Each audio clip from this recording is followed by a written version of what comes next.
Hey everyone, in today's tutorial, I'll show you how to download and install Google Chrome on Windows 11. If you find this video helpful, don't forget to like and subscribe for more tech tutorials. First, we need to open a web browser. Windows 11 comes with Microsoft Edge pre-installed, so we'll use that to download Chrome. Click the Start button or press the Windows key on your keyboard. Then type Edge and click on Microsoft Edge when it appears. Alternatively, you can click on the Edge icon in your taskbar if it's pinned there. Now Edge is open, click on the address bar at the top and simply type Google Chrome and hit Enter. You'll see several results appear. Look for the official Google Chrome website. It should be at or near the top of the results. Make sure you're visiting the official site, which is google.com/Chrome or chrome.google.com. This ensures you're downloading the legitimate version of Chrome.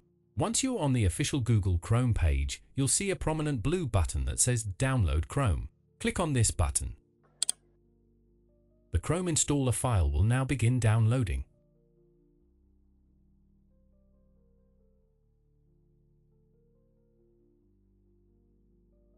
Once the download is complete, you have two options. Option 1, click on the downloaded file directly in your browser's download bar.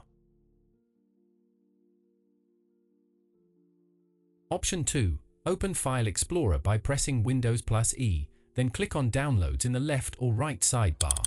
Look for the file named chromesetup.exe and double-click on it or right-click, then open the file.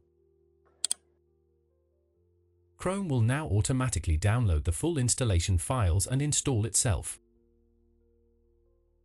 You'll see a progress indicator showing the installation status. This process typically takes 30 seconds to 2 minutes depending on your internet speed and computer performance. Once installation is complete, Google Chrome will automatically open. Look for the prompt that says Set Google Chrome as your default browser and click Set as Default if you want Google Chrome to be your default browser. And we're done! You've successfully installed Google Chrome on Windows 11. Chrome will automatically update itself in the background, so you'll always have the latest features and security updates. Thanks for watching, and I'll see you in the next video.